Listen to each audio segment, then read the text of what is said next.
happened on a blue moon night. I was walking with a friend when suddenly the world tilted slide and brought the silence to an end.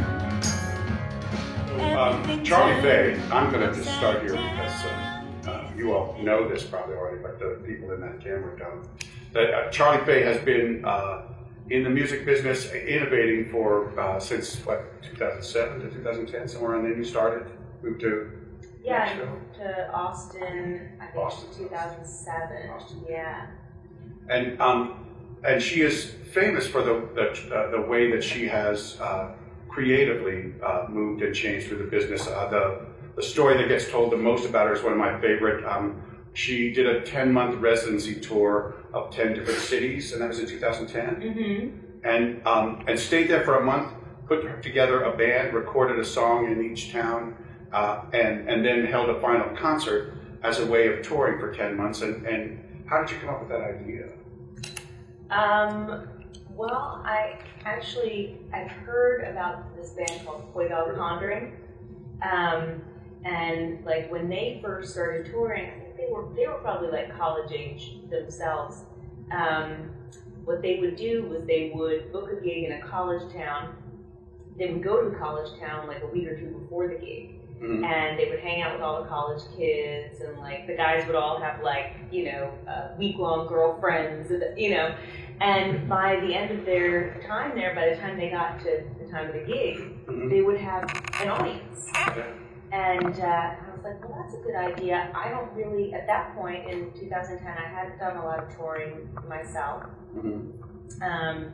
So I didn't have a fan base, nationally, and I wanted to build one. So I thought, well, I'll, go and settle in, to a different city each month for a whole month, and try to really like get to know people and get to know the places, and also, regular touring is kind of lonely, and and you don't really get to experience the places that you're going to. So I like the idea of it being a life experience for me, and getting to really soak up these different places, and at the same time build an audience for myself. Well, I can immediately see the great parts of that. What was the hardest part of doing that 10-month tour? Being gone for that long, being gone from home, and kind of watching all these things kind of go by in Austin. Like, there's, New Year's Eve went by first, and then I saw like a little video someone posted of that, and then, friends' birthdays, and, and hard times too that I just wasn't there for. So just being gone that much, and also being alone, and the beginning of each month was always hard, and then by the end of the month, I was a lot happier, because I'd get somewhere in like the first week, I wouldn't really know anybody. Any favorite city now based on that, or what are your favorite cities to tour to now these days? Well, now I don't do as much like traditional touring. Yeah. My favorite cities from that tour that I really discovered my love for on that tour were Tucson and Nashville. Mm-hmm. I didn't think I was going to like Nashville as much as I did, but I really loved it. Probably put together a good pickup band though, Nashville. Yeah, not bad. It was easier than a lot of places. And then the second thing about you that I'm really both I was both pleased by, and really interested in, is the arc of your performance choice, because you're doing Americana music in 2010, and now you're doing a sort of pop soul retro. I would almost call it mid-century modern music, mid-last century modern music kind of thing, and I'd say that especially because of the style with which you present it. How did that arc take place? Well, I mean, all the different kinds of music I've played are all genres that I've always loved. Mm-hmm. And I think I started off as more of a singer-songwriter. When I was a kid, mm-hmm. I was obsessed with Carole King, yeah. really obsessed. I would knit her little like pot holders and send them to her, and like, yeah. I have a copy of the restraining order here. Yeah, she's the only like famous person I ever like got, you know, was like, ooh. And so like I listened to Tapestry over and over and over again, and that's kind of where I started off as a singer-songwriter. I also in college got really into like bluegrass and blues and Americana and alt country, and so when I started playing after college, that was kind of you know, my group of influences. But I guess, you know, after doing the Americana thing for a long time, singer-songwriter Americana, I started getting bored of it. And I wanted to do something different. Yeah. And also, like, I always loved like all that 60s soul stuff, and was getting like deep into like the whole Stax catalog. Yeah, I had still have, you know, this Stax compilation that is like hundreds of songs, and I would just like be listening to that over and over again. And my songwriting kind of took a turn, and you can kind of hear if you listen to my last solo record, there are a couple songs on there that are a little more in the soul vein. And then I started writing more and more in that direction, and I was like, oh, I should just make kind of a retro soul record. So I kind of decided to do that, and then it was after that I had the idea to do a girl group thing, because nobody's doing that. Yeah, you know? I thought it was fun. I loved singing with other people, and that was such a cool format for this kind of music. How hard was it to talk Betty Sue and Akina. Akina. I keep mispronouncing her name. Akina. Yeah. Yeah, not hard. Yeah. I mean, Betty Sue has been one of my best friends for ages, so like I told her about the idea as soon as I had it, and she was like, okay, yeah, I'm in. And then we had actually another third person in mind, actually, who was recently here, Jamie Harris, was originally going to be the other Fayette. And then things started to kind of shift. She got busier with her own stuff, and we started making the record, and Akina saw a Facebook post like about the making of the record and the concept for the whole thing, and she sent me a Facebook message and said, hey, if you ever need another Fayette, you know, just let me know. And I was like, oh, she would be amazing. And at the same time, like, Jamie and I were both kind of dancing around her feeling like it wasn't the right thing, and me feeling like it wasn't the right thing. So it worked out perfectly, and Akina just jumped into the spot. Yeah. I've been really impressed because I just this week listened to that you are doing that style, and you are embodying it, but all with current songs, and you haven't yet fallen into the trap of being a tribute show, and you're not doing old. I didn't hear any. I don't know. I'm sorry, but I didn't hear any of the old songs. I just hear the old songs in your new songs. Exactly. No, we aren't really recording covers. It would be easy for us to fall into people thinking of us as a tribute band or as like a kitschy kind of thing, and I want more to be seen as fitting in. Sweet, sweet little messages. Sweet, sweet, sweet, sweet little messages. It's one of those days, I'm feeling so tired, worn down and headed toward home. I'm walking alone through a sea of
I feel really strongly about the branding of this project, and I think that's one of the things that's made it such a strong thing, is that we don't get on stage in anything other than like our vintage 60s outfits. You know, we don't perform these songs in any format that doesn't like showcase them in the best way. I really always want it to be as good as it can be. And talk about that discipline, because a lot of people who are performers fall into the trap, especially if they're staying local, if they're very regional or local, of just going out and doing whatever, just being on stage as much as they can and being visible. And my experience of that is that it makes it much harder for them to develop a core, you know, a fan base of super fans who will come and really support whatever their main project is. See, I think it really depends on what your goals are.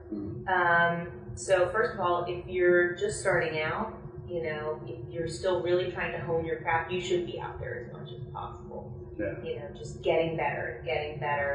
And, you know, it's hard to do that in front of people, but it'll only benefit you. And when you're doing that, should you perhaps not be promoting it so much as practicing, you know, going to open mics or small showcase situations? Yeah, it's a really tough line to walk, because if you're playing a place that wants you to promote the show, you got to promote the show. You know, if you're doing that already, you need to not be playing too many things around that, and the venue should kind of help you to understand that by telling you there's a radius clause and working with you on that kind of stuff.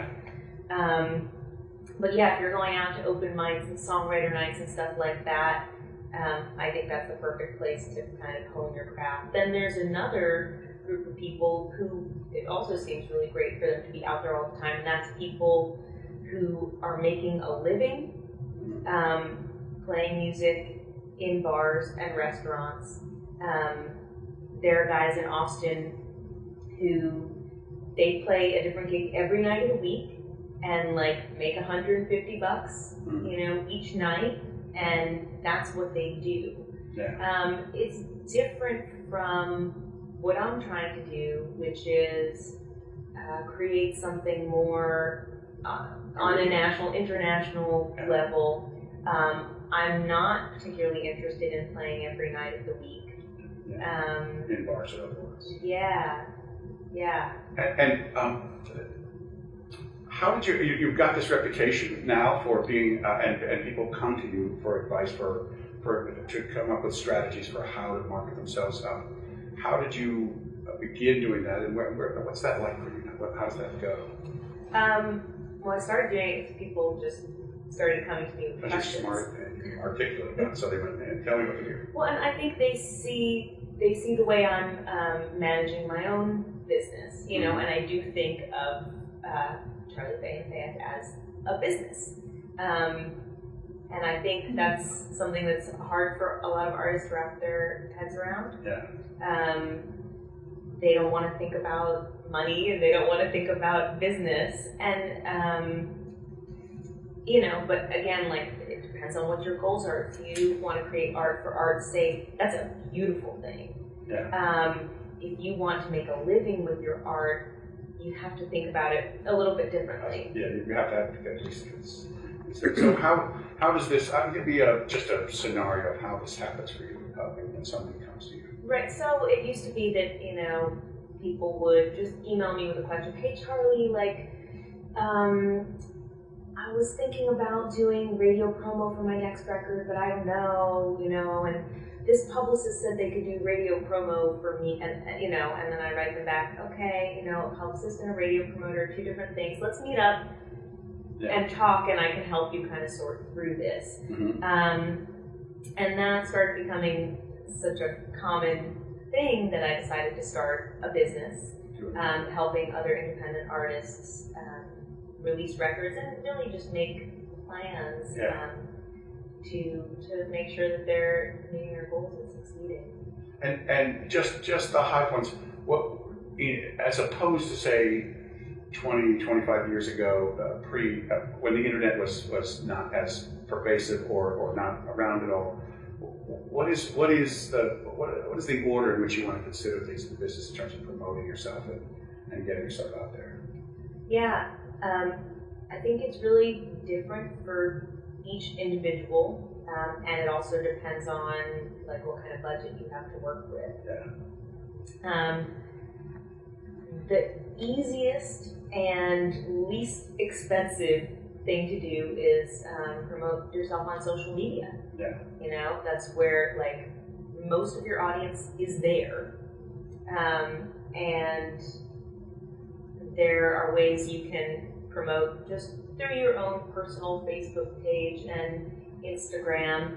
And then now, as we know, like the fan pages people are just seeing those posts less and less because Facebook wants you to put money into promoting posts. Yeah. Which a lot of people hate. Yeah. However, there are great ways to use that, Yeah. you know, to get the word out. And I actually recently took a Facebook marketing course. Mm-hmm. That like tells you how to work these, like how to make these ads, how to direct them at the people who are going to be most interested in them. And you know, some people would say like, what does this have to do with being a musician? Yeah. But again, it's kind of in this day and age, most of us, you know, on this level we're our own team. You know, Yeah. we don't have a label, we don't have a manager, we don't have a marketing department, you know. Impressed. But the thing is, you can do that for yourself a lot better now Yeah. than you could Than ever 20 before, years yeah. ago. It's just a matter of, you know, are you up for it? So that's, I think, the most kind of basic thing you can do to get the word out. And then, of course, you can hire a publicist Mm-hmm. for your record release, which is something that I recommend, you know, if you're at a certain level and you can afford it. You can hire a radio promoter, which is not something I recommend. Yeah. There are a lot of things Yeah. you can do. I know that I might be shooting in the dark here. What are the two biggest mistakes that people make when they go out on social media? When they, When they make it like anybody, let's say a songwriter in the area. yeah, I got a bunch of songs. I just recorded them now. I'm going to go on social media and try to get what are the general and I may be phrasing the question wrong because it might be, as you say, everything's sort of relative to the individual. yeah. But just as a general bit of advice, what are the things you would avoid when you do that, and what are the two things you would recommend doing?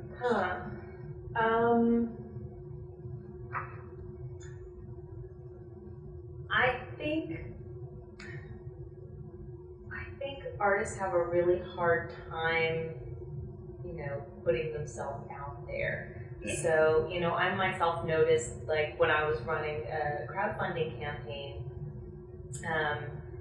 I posted about it on Facebook. I didn't want to post about it too much.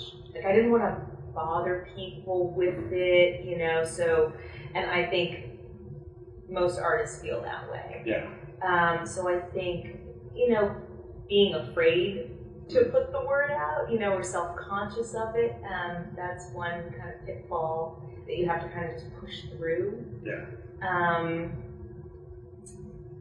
So you have to be your first super fan if you're gonna push yourself. You have to sort of be that first super fan who really believes in this product. Be as your a- own manager. Yeah, as this thing you object to. That's not me. That's this thing that I'm. Yeah. And so I can talk about that, just like I could talk about a friend Yeah. who I really like. I also think another mistake I think people make on social media is if you're an artist, your personal page on Facebook, that's still connected to your business. That's not the place to talk about, you know, it's one thing, you know, if you want to talk about like, my dog died, you know, Mhm. or something you feel passionately about politically, like I'm all for that. But like kind of personal rants and raves, I'd see that can Do I have really. to stop that now? Is that what you're saying? You might want to. So that way no one comes to my page. Yeah. And then as far as what I would recommend that people think about the images that they have on their pages, and just that the branding is consistent. And if for those of you who, if you go to any of Charlie Faye's websites, if you look at her videos, and not just her recent video, but all the way through her videos, that she seems to embody that a great deal. There's a consistency, there's a style that I can, after a while you could, oh, that's Charlie's style, doing that, and I recognize it already, even though a month ago I didn't know who you were. Cool. Yeah. So it is a thing you can see in action in your own work, in your own promotion. Yeah. Yeah. Ooh, do you guys have questions? Feel free to ask questions as we go. But Yeah. If you want to, as somebody who just put money into a radio promoter, why don't you like radio promoters? I don't dislike radio promoters. There are a few radio promoters I know that I love and that I think do good work. I don't think it's the most effective place to put your money. I don't see people getting a lot of return on that. And I don't mean return just financially, because you don't get a lot of return on a PR campaign necessarily either. But I do feel like you reach more people that way than you do with radio promo, unless radio promo is just one small piece of a puzzle where the other pieces are all coming together.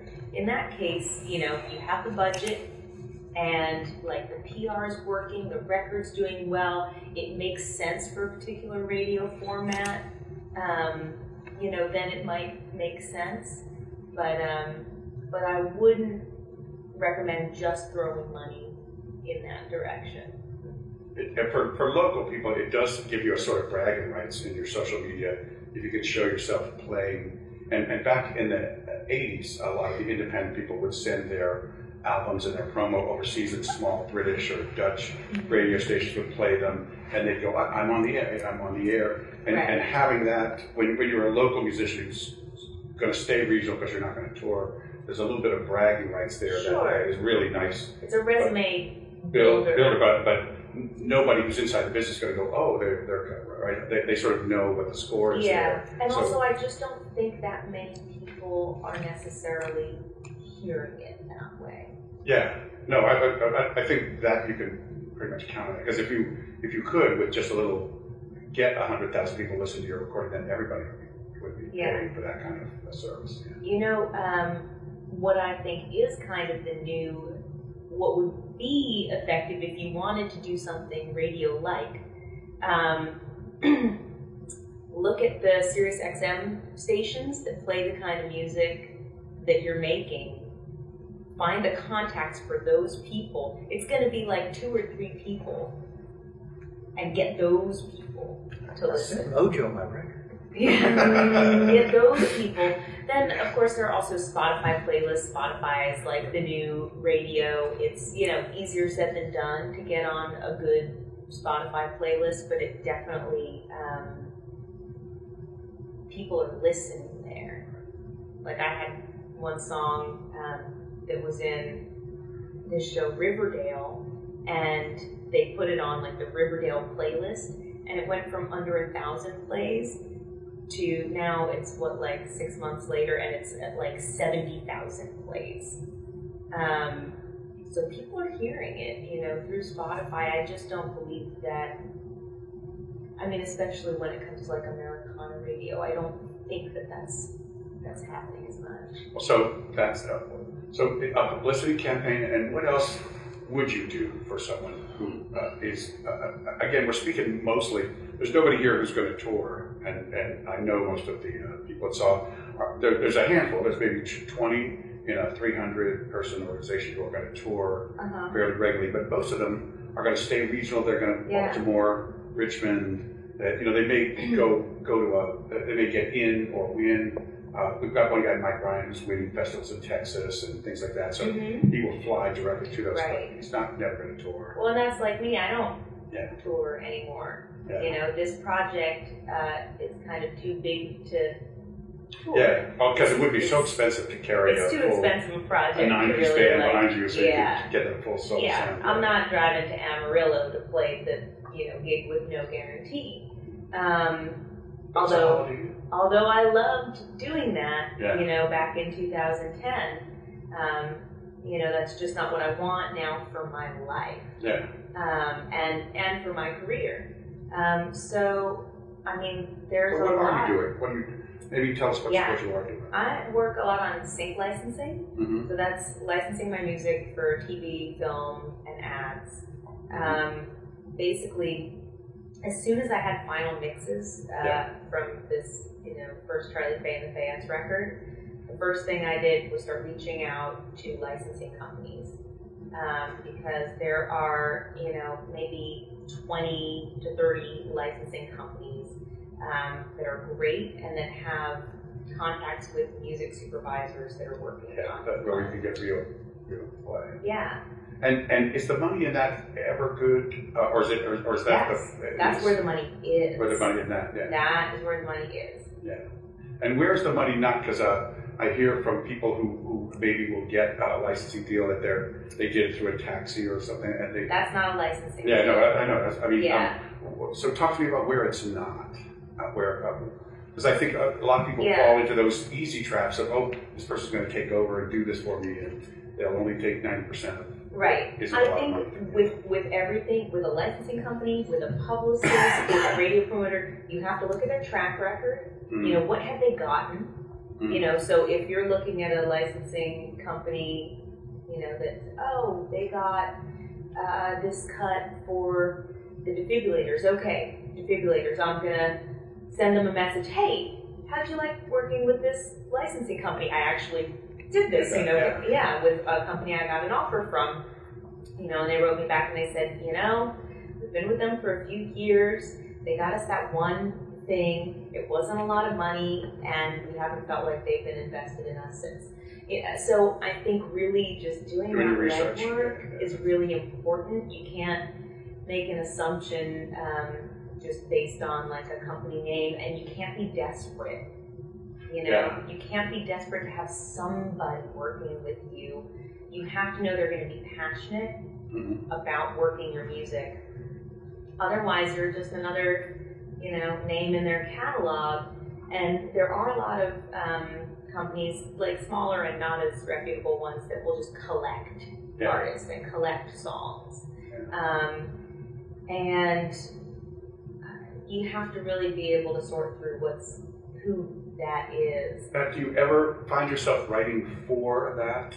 Yes. Yeah, and talk about that a little bit, about writing for TV and radio, for commercial and stuff. Yeah. It's really fun for me. Mm-hmm. It's definitely a different process. So I've been with the same licensing company now for I guess about a year. Mm-hmm. And they, like, over the past 6 months or so, have started to send me briefs. So briefs, like, they'll send me this thing. We need something for the show, Riverdale, for a scene where this and this is happening, and the song should feel kind of like this. Yeah. And we need it in a week. Yeah. Okay, and then they dangle the carrot of, like, a nice amount of money. Mm-hmm. So you're like, all right, clear my schedule. Mm-hmm. I'm gonna write a song that's perfect for this. And it's cool because, like, it really gives you a structure to write within. Kind of like, the difference between, like, just dancing to music or, like, salsa dancing. Yeah. Like, you have structure to work within, and it's actually really helpful. Yeah. What's your favorite song that you've written out of that process? Probably a song called I Don't Need No Baby, which we're going to play tonight, cool. And actually is going on the next record. Mm-hmm. And I didn't think when I was writing these songs for the show that they were necessarily going to be songs for Charlie Faye and the Fayettes. But, you know, I would never have written, there are 2 songs that I wrote from briefs, like for these TV placements, that didn't end up on the show, that are actually going on the record. So it's cool. Yeah, that is great.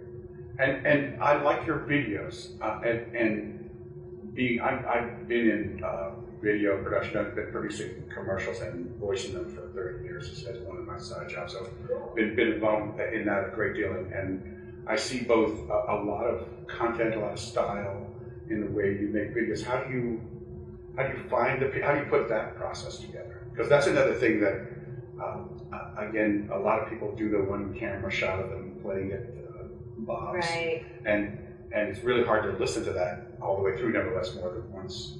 How do you put that whole process together? Yeah, well, I have a really strong vision for what the band should be and what the brand should be.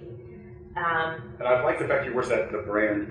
A lot of people, when they're artists, would repel, would be repulsed by the idea of being a brand, and yet, if your art is good, it is because it represents a point of view, a very specific taste, and that is a brand. Right. Yeah. Yeah, like you can describe like the brand of Neil Young. Or Picasso. Right, Yeah. you know? Yeah, so I mean, I do like work with other people for the visual stuff, for the photo shoots, for the videos, but I have my hands in everything. I'm kind of a micromanager. Not exactly like a control freak, but I do like to oversee everything. And finding people who share my vision and understand what I want is amazing, because then I can let go a little bit, but it's definitely hard to find someone who really shares your So how did you teach yourself about video, say, so you could talk to a person who, a director or a camera person, say, this is what I'm trying to do. How did you learn about it? Would you just show them what you'd like? How do you talk to that kind of technical professional? So I definitely would bring examples of things that I liked, and then I would also bring examples of like things that they might think of as 60s or retro that I don't like. Yeah. You know, like things where they might go there, but I'm already gonna nip it in the bud. So the don't be and the do be. Yeah. And I don't know anything about video. But I do know about style and color, and yeah, you know. There's a lot of great composition, a lot of good use of rack focus and to draw the eye through your videos. I mean, I didn't micromanage that at all. I don't know anything about that. Yeah. Well, they must have gotten the impression, because again, it's something that you see in all the different. There's one thing I was looking at with just cutouts of you guys. Do. I don't know where it came from. I was just looking at the internet, and it's cutout shapes of you guys singing. Do you even know about this, or is this some bootleg thing? Somebody's done? Delayed reaction. I posted it. Delayed reaction. You posted it? Yeah, it's on delayed reaction. YouTube. The song. Oh my God. Yeah, you have to look at it, but it's really a cute. I mean, again, Just take credit for it, Charlie. Oh, Yeah. You might have to sue somebody, but use the idea, because it was a great low tech way of sort of presenting. Because the great thing is that style that the three of you present on stage is represented, because there are 3 cutout dolls of you, and it means that whoever did it didn't have to. They're using just a computer generated background to do that on. So it was to me, it was an example of a really inexpensive thing to do, where you wouldn't need somebody. Having a good photographer, somebody with a photographer's eye, doing your videos is like something a lot of people miss. They just get their friend with the best camera. Right. And that often, you know, they will speak in prose, so everything's in focus. There's no idea, and the composition is such that your eye, even though it's maybe a pretty picture, your eye isn't being driven towards the point of the song or the Yeah, don't forget, like, the visuals are part of the art too, and I think a lot of people don't want to think about that. Again, like, it's strange it's strange to me because I enjoy like all of the creative aspects of this, like even the creative part of business. You know, I come up with stuff like, let's do that 10-town tour, or let's do a show with a record player backing us.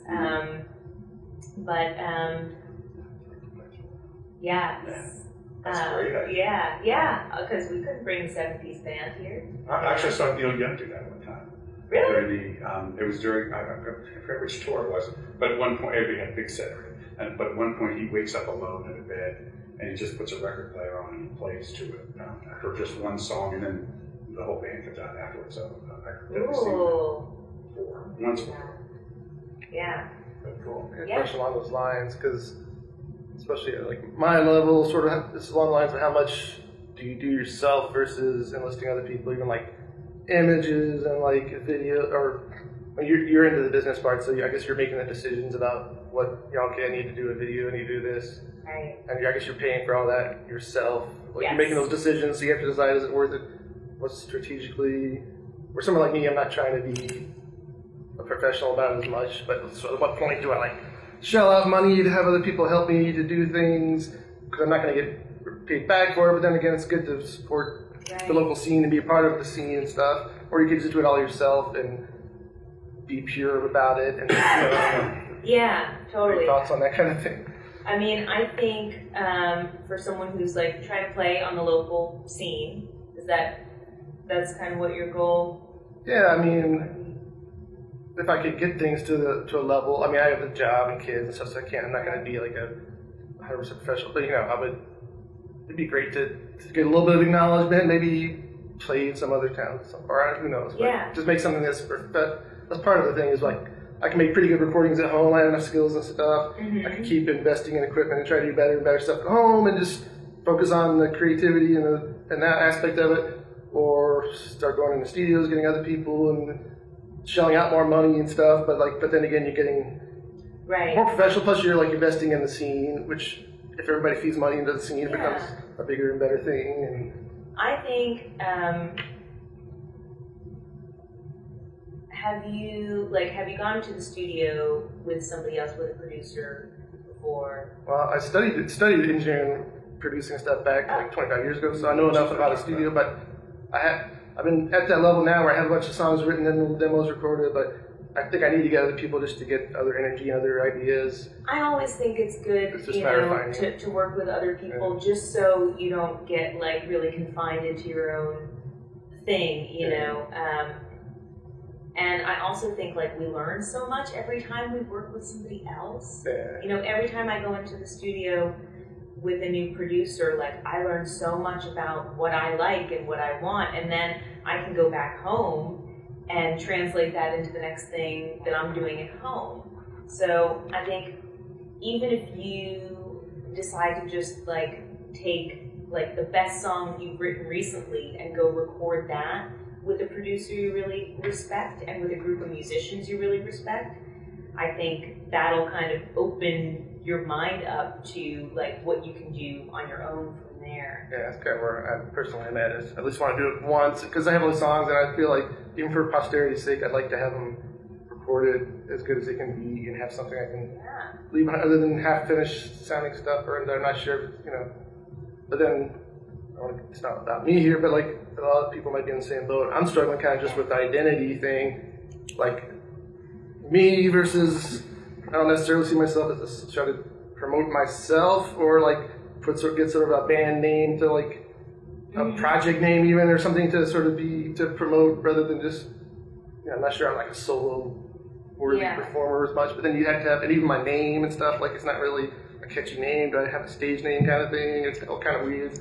But I'm at that point to get to the next level, other than playing open mics and stuff, I gotta have an identity of some sort, and even like imagery and stuff, to have to come up with all that myself, or it's kind of bewildering. I think as far as like coming up with the overall concept of who you want to be as an artist, that is on you. Like that has to come from you, and it doesn't necessarily have to be you, the whole you, who you actually are.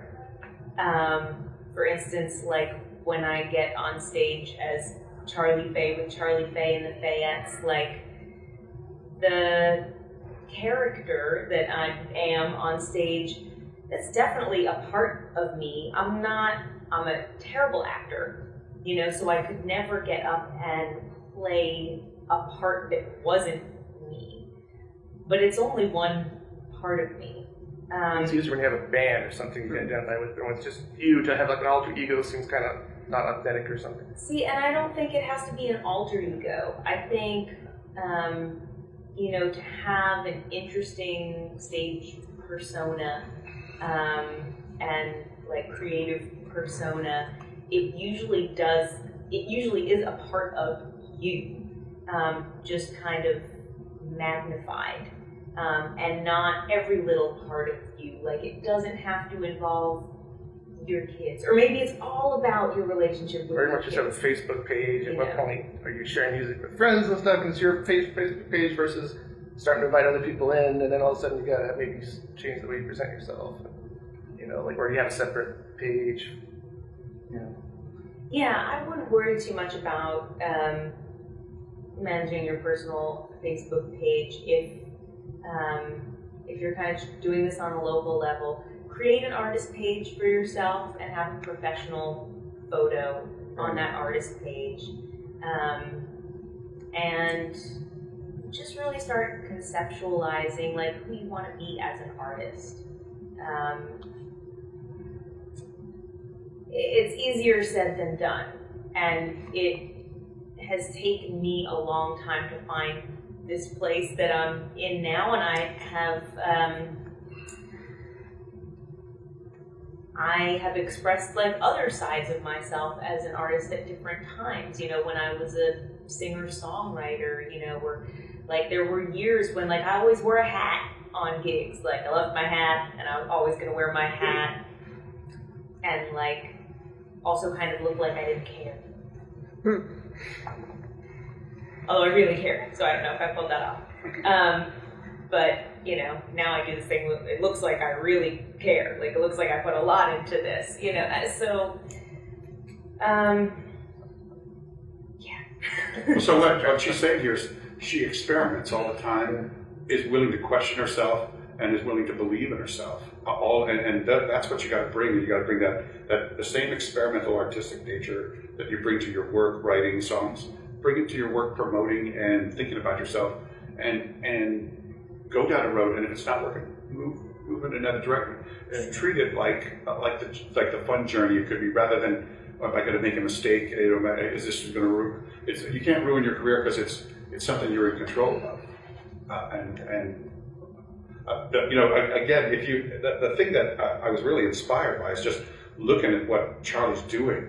Will tell you all the things she's telling you, because she lives this style of being, and you can see it in her videos and in the YouTubes of her performing, that she goes through these transitions, that she is consistent and yet is changing all the time, and that's really what every artist should be doing. Yes, what kind of setup do you have for recording at home, and when do you take recording from like a home studio into a professional studio? Yeah. So I now have like a proper studio at home. My husband actually built a studio in a separate structure in our backyard. So, you know, we've got Pro Tools rig and, you know, everything we might need. Not like a lot of old school gear, tape machines or anything like that, but just, you know, what we would need to record digitally and have things sound good. A couple good mics. And I'll demo stuff at home, always demo stuff at home, so that I can just get something down like me and a guitar, and then be able to send that to the band that I'm recording with, so they have an idea, they know the structure of the song, and kind of what I'm going for. And then, you know, with the record, so I'm making a record right now. So I just did all the basic tracking out in LA with a full band. And now I'm coming back to my home studio to do my vocals there, to do the girls' vocals there and to do overdubs there. I realize not everybody has like the same kind of home studio setup that I do. So what are you working with at home? I have Cubase, which I find very confusing. So I'm trying to get some help on it. But if it's going to slow you down in your process, because if I had to engineer, I'm a very lousy engineer. Yeah, if I had to engineer for myself, I would never record at home.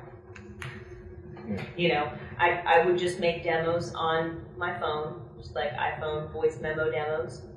And then, you know, when you're ready to record, go into a proper studio. And you can keep honing your engineering skills if that's something you're interested in.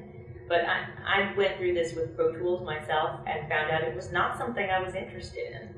I wasn't good at it and I wasn't interested, and you know, there are a lot of things that I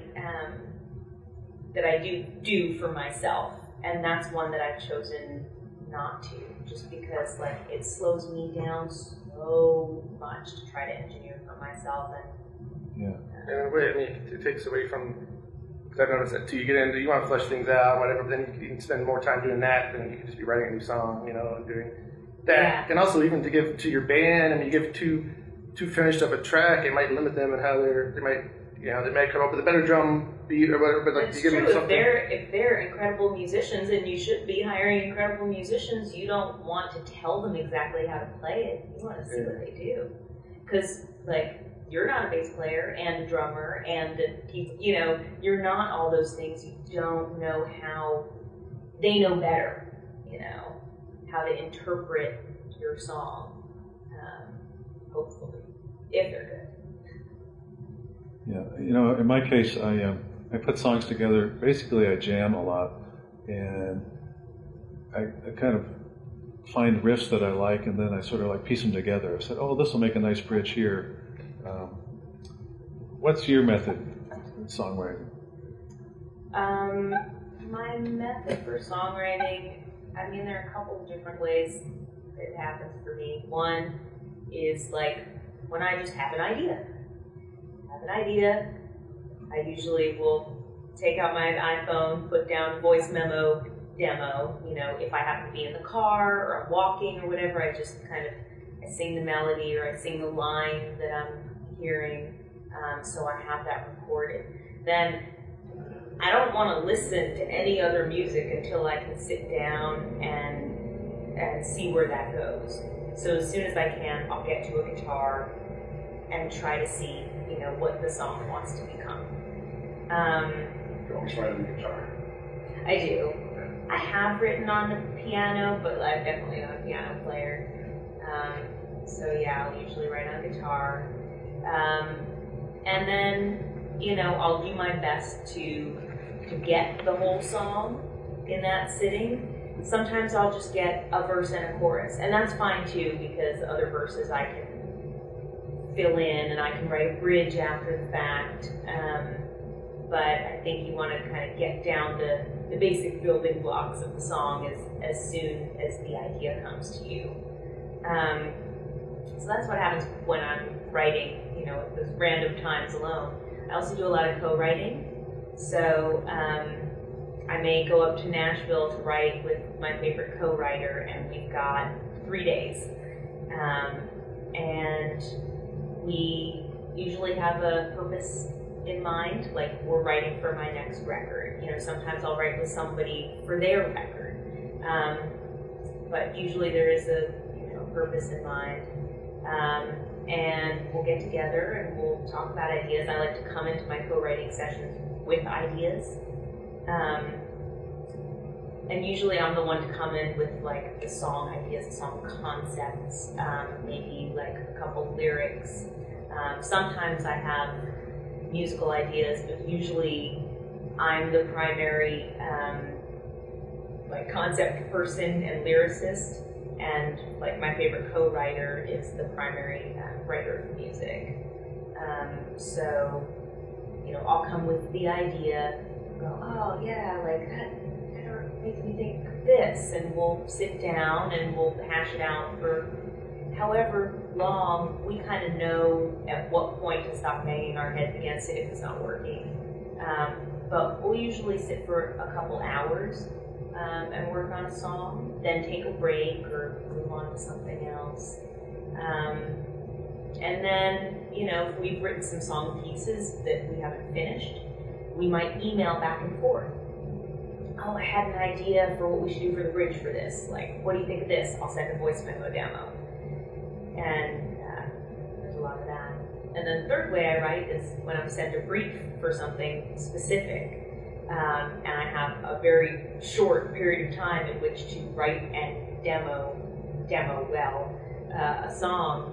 Then, like I said, I try to just clear my schedule as much as possible and focus on, you know, what's needed here, what are they looking for, you know, what fits the voice of this like character that's going to be singing the song, or what fits the vibe of this scene or this brand.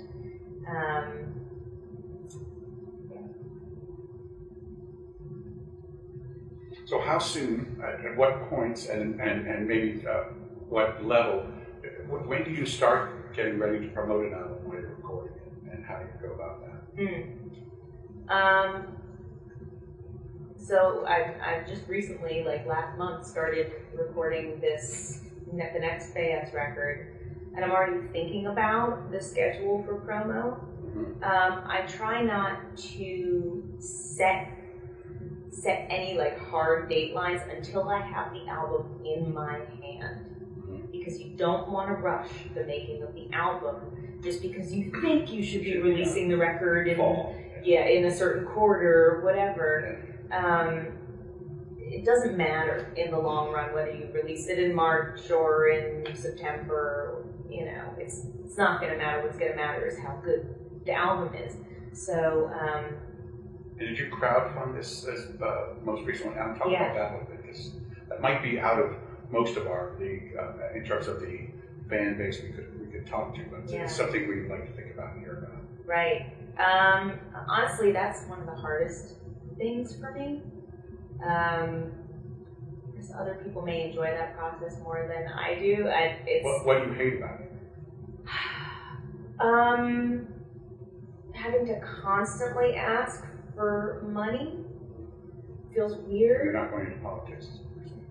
You know, I once thought about running for city council and then realized that, like, it's really similar in that, like, I'm just going to have to ask people for money to do the thing I want to do, which I think is so beneficial to the community, but nobody cares about. But yeah, it's hard. It's rewarding, you know, in that you get to see like how many people really do support the project. That's amazing. And it's also amazing just to be able to just to know that like the fans and friends who are supporting you, they want you to do what you do, you know? So it's not like a label that's giving you in advance and then might be like, well, we don't like what you did here. Yeah. It's sounding real. So. Yeah. So logic nowadays about, I mean, we're still tied to that album, but in reality, nobody buys even CDs probably really, except maybe at shows or something. Yeah. So does it really need to be however many an hour's worth of material? There's 5-song EPs, you know, or whatever. What's the value? That's not really making money anymore, I don't think, right? It's just so you could do like a 5-song EP with a certain concept and do more of those, which a lot of people do, so what's the value other than just the historical value of the value album? of doing a full-length album. Oh, it is a good length and format, I guess, and stuff. But I mean, I kind of think it doesn't matter. You could do an EP, you could put out a single. Like, there are so many ways you can do it now, and you can release a digital single online just as easily as you can release an album online. Where I think it starts to make a difference is when you're kind of at this mid-level where you're trying to get like reviewed in major music magazines. You're trying to get say I want to get a review from Rolling Stone, right? But I've made an EP. I'm not a name they already know and are excited to hear anything from. If they've never heard of me before and I'm sending them an EP, they might not take me seriously. They're going to take a full-length album more seriously. But then again, if you're not trying to get in with those, you know, so those it's still kind like of things, industry standard format, even though it's not really, it doesn't need to be. It mostly doesn't matter. Yeah. Depends on what your purpose is. It depends on what your purpose is and what your goals are. You know, another thing It seems like at a show, even it's easier to sell somebody $5, $6, EP or something. It's a lot more easy to get it out there to people because it's affordable. I mean, Totally. I guess you could print a CD for the same amount of money, but like a full thing. Yeah. Yeah, and I mean, that's kind of another thing I think about. Like, someone talked to me once about, like, well, you know, what if you put out a series of singles? Okay, well, I only have a budget to do one PR campaign. I don't have a budget to do, you know, 5 different singles over a year, because I can only have a publicist on for 4 months, right? I also, if I'm gonna make CDs or vinyl or any physical product, you're right, it's going to cost me the same amount to print up EPs as it would be to print up a full-length CD. So if I'm planning on getting these 10 songs out into the world, I'm just going to wait until I'm ready to do the full-length thing. But that's me, and like I said, like I don't think it's that important. If what you're trying to do is just like kind of establish yourself, I don't think it's important that you do a full-length record. And I just heard you say I can only afford a publicist for 4 months. Yeah. How do you pick what those times? I think it goes to that other question of when do you start promoting Right. or recording? How do you pick that time, and should it be, you know, maybe sometime after you've got it in your hand, or is there any reason why you should start earlier to involve it? I think you should start, as soon as you start thinking about putting out a record, you should start talking to publicists. Yeah. Or at least researching publicists and figure out who you want to work with. You can't really ask them to work with you, of course, until you have the music in your hand. But if they already know who you are by that point, it's going to help move the conversation along. So, you know, I would start thinking about that early on and maybe try to get an introduction, you know, just form relationships. And should somebody from this area maybe look at one of the music centers and try to find publicists in that area who are doing this all the time and may have better connections? Or is, you know, like say, would someone in Austin, which is an exception because it is a music town, really, but let's say in another city like Philadelphia or something, would they be smarter to look outside of their own area for the kind of publicist who's going to get the biggest bang for their buck? So again, it really depends on what your goals are, right? So since Austin is such a music town, there are definitely publicists in Austin who really just know how to work Austin and Texas really well. Yeah. And are not great nationally. Yeah. And I've seen there's one particular Austin PR firm that, like, anyone who works with them, like, blows up in Austin. Yeah. They do an amazing job, but nationally they can't do anything. It's interesting, I've always worked with publicists who work more on a national level, and I'm actually considering with this project, maybe I should try to hit Austin really hard this time. Yeah, you've got some combo there. Yeah, you know, again, like, it kind of depends on what you want. If you're planning on just kind of playing regionally, I would say go local. Yeah. But the person you work with should have a website. You should be able to get references on them. You need to talk to people who worked with them and make sure they were happy with the results. So do your homework, because this is an important part of your success and the framework of success. Yeah.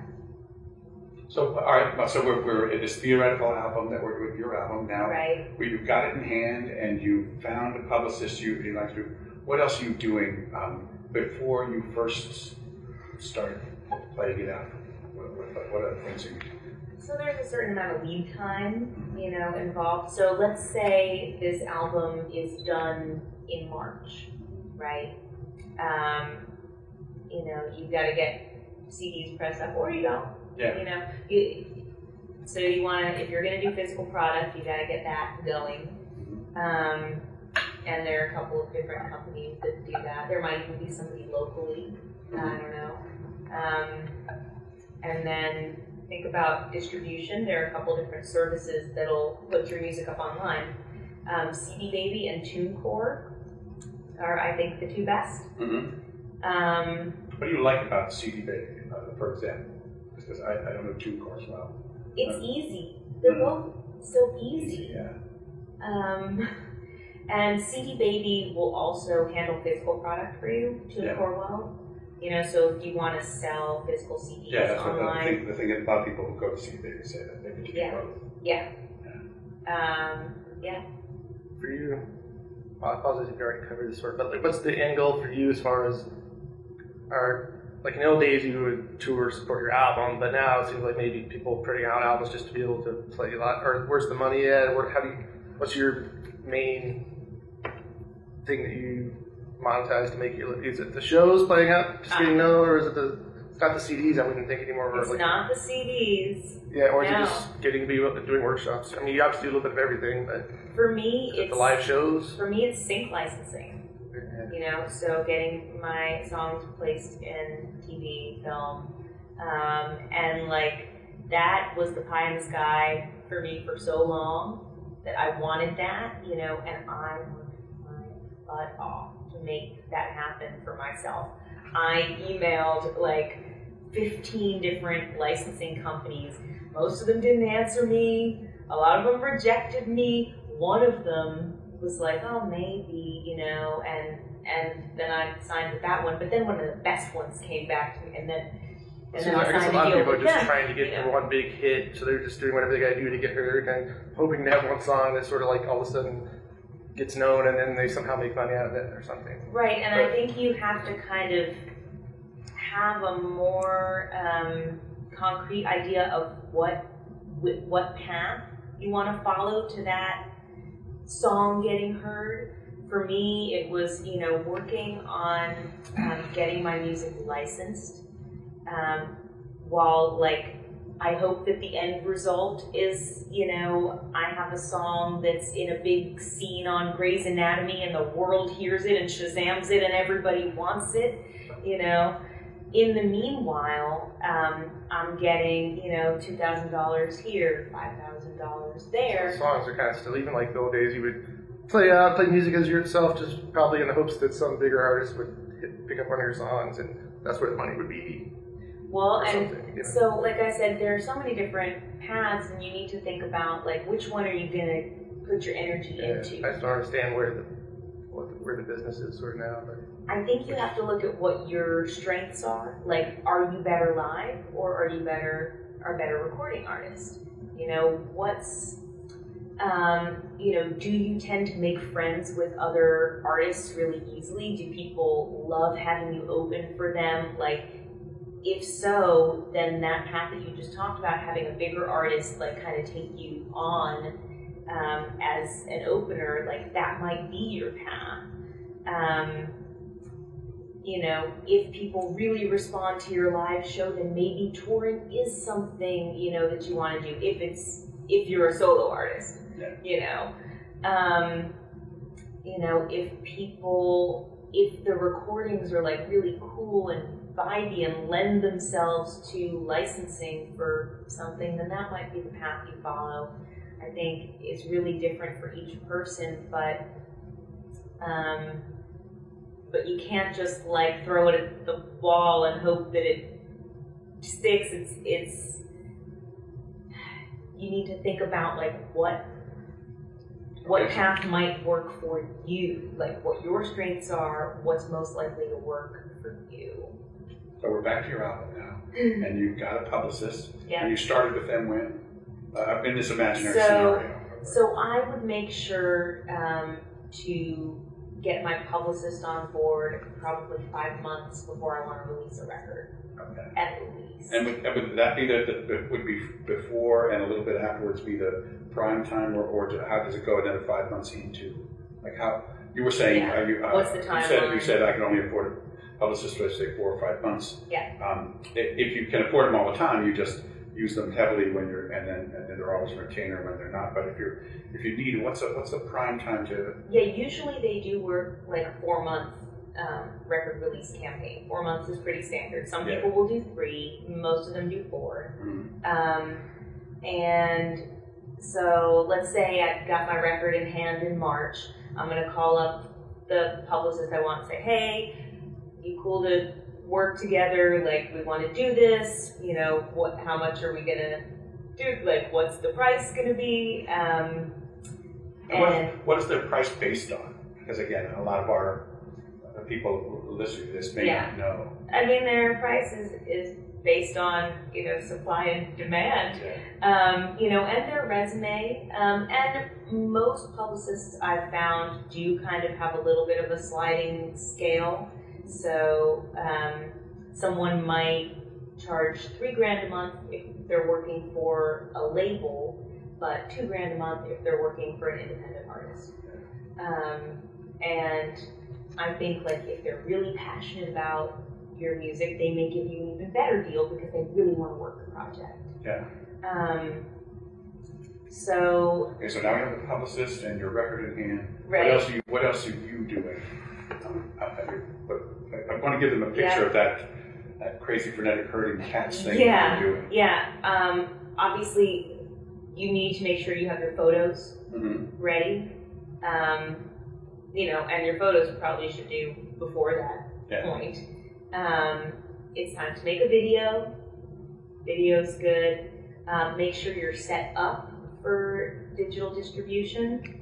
Like, go through all the steps on TuneCore or CD Baby to set up your release for the time that you want to release it. Make sure you leave time for yourself around the record release. Don't plan a record release at the same time that you're getting married or having a baby. You know, or doing anything else that's gonna like take you out of the game, you know, for a minute, because you want to give it your full attention because you're putting a lot into it. What else? Oh, you need to have a bio. Yeah. So that'll usually happen when you start working with your publicist. They'll help you get a bio or press release written. And how do you go through the process? Because we were talking much earlier about how hard it is to represent yourself sometimes. How hard it is to be your own PR person, because you're like, I don't want to say too much. You don't want to be too cocky about yourself, or to brag too much but you want people also to open up to you. For you, how do you have somebody look at what you're doing? Do you have somebody kind of suggest, or do you have a pretty good sense of who you are and what you're selling? Oh, I have a really good sense of who I am and what I'm selling, but I wouldn't write my own bio. Yeah. Okay. Talk about that. It's really hard for artists to write their own bios. It can be hard for us to know what's exciting about us and what's not. You know. For instance, like, you know, I might think that, like, it's really cool to focus on one aspect of what I'm doing, but someone else has perspective to go, no, this is what media is actually going to latch on to, and let's focus on that. I totally micromanaged my bio writer. And I also, you know, am a writer, so we really went back and forth with the bio. So you work with somebody, but you know when it clicks for you. So Although I'm unusual in that way. Usually, you just find someone who's good, and you'll meet with them and talk to, you know, they'll kind of interview you and like try to find out what's interesting about you. I actually just wrote a bio for Jamie Harris, and I'm doing more bio writing now. In conjunction with the consulting. And it's cool, you know, you get to interview the person and try to pull out like some interesting bits of their story that people will latch on to, like what makes this person unique, you know? Because I don't want to write a bio for her that says like Jamie Harris is a, you know, awesome singer-songwriter, because it's true, but nobody cares about that sentence. You know? Yeah, exactly. So, yeah, I've been on both sides of that. All right. So anything else you in this you're doing a real record, but you're talking about this theoretical record you're releasing.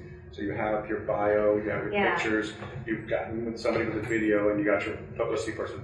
What else are you doing in this to open this record? I might be setting up shows, set up a record release show, maybe a couple.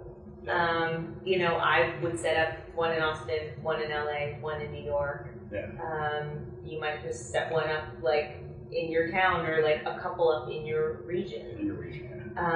You know, if you want to build more excitement about the record, you might do a show prior to the record release that's like what did I call it?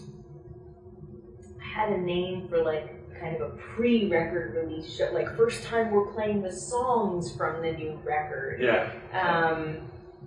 Again, to appeal to your super fans, give them a chance to come show up a number of times if they're there. And also like put something out there that makes this show more special than others. And so talk to me about innovation and about bringing creativity to this whole process. So we've discussed now, here are the buoy markers of this, but if you just step your way through it, then you, like you say, her songs are awesome, she sings well, you know, it's going to be kind of cookie cutter and boring unless you innovate in ways. And talk to me about that, because it's one of your specialties. Yeah. I mean, I've kind of just done it because I get bored, you know, or I've done it out of necessity, like the record player show. I created that because, like, I knew I wasn't going to be able to do everything I wanted to do with the 7-piece band, because traveling with that many people is just not feasible. So I thought, you know, if they're a more stripped down show we can do somehow, well, yeah, I mean, we could try to just do something acoustic, but it wouldn't represent the sound as well. So, you know, maybe, you know, I love vinyl, and I have a bunch of old record players, and I'm just really into that. So I thought, well, you know, what if I did like backing tracks on vinyl? And now, like, the reason why this is such an innovative idea is because it's not easy.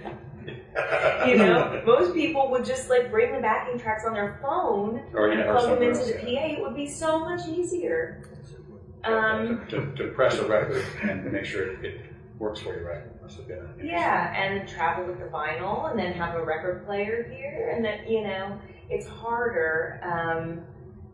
But like, again, that fit with the brand, whereas like doing it off a phone or computer wouldn't. And I guess the reason I did it in the first place was because I couldn't do it the way I initially wanted to do it with the full band. And again, you know, with the innovation of the 10-month tour, that was because I didn't have an audience in those places. You know, and I was thinking, how am I going to build an audience? I guess it comes from thinking about, like, what am I really trying to do here? And that's when I meet with consulting clients, the first thing we talk about is, like, what are your goals, really? You know, not just for this particular record release, but, like, what do you want out of your career in music? Do people usually have that insight, or do you help them develop that insight? I think they usually have it, but it might not be at the front of their brains. Like, it's in there, they know what their goals are, but they may not have articulated them clearly. And I think when you put that down on paper, it really helps give you direction. When you have a new song that's complete, what's your process for copywriting?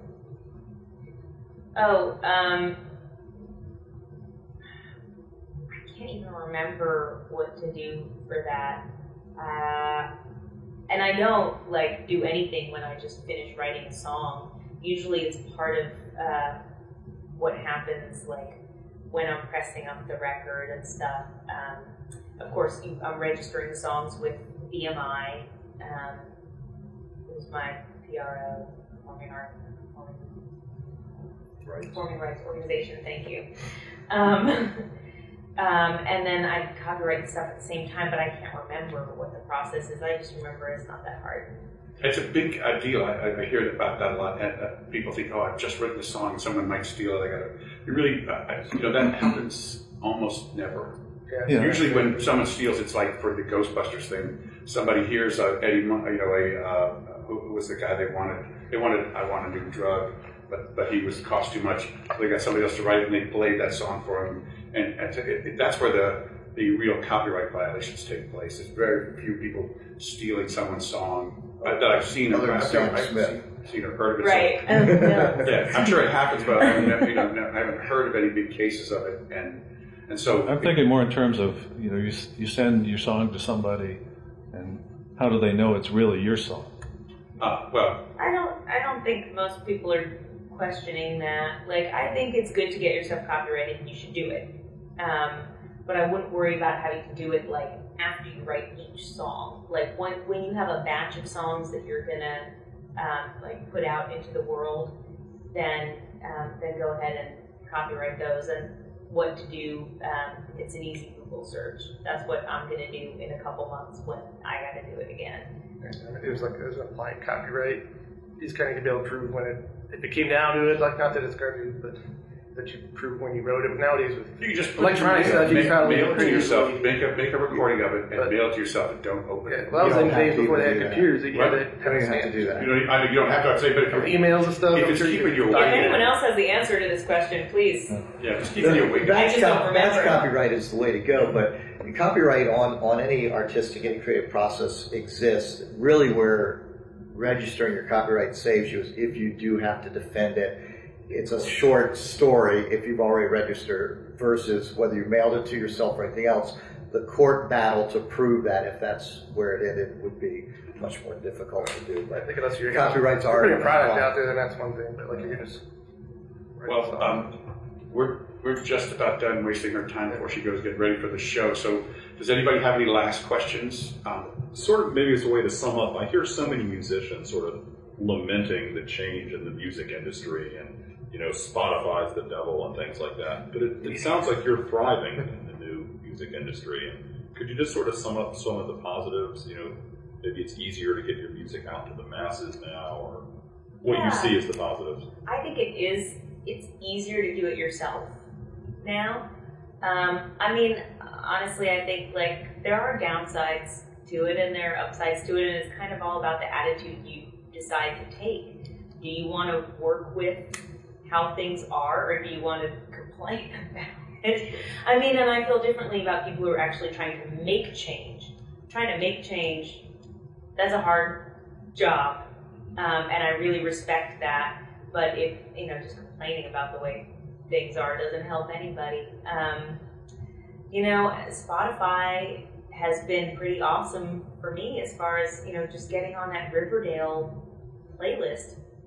70,000 probably teenagers heard my song. I don't know how else 70,000 teenagers were going to hear my song, And I've seen like a couple people follow me on Instagram that like I know are not my normal fans. They're like 15, 16-year-old girls. And I know it's from Riverdale. So yeah, stuff like that, and I mean, Spotify does seem to be kind of the main thing people complain about, and just streaming services in general.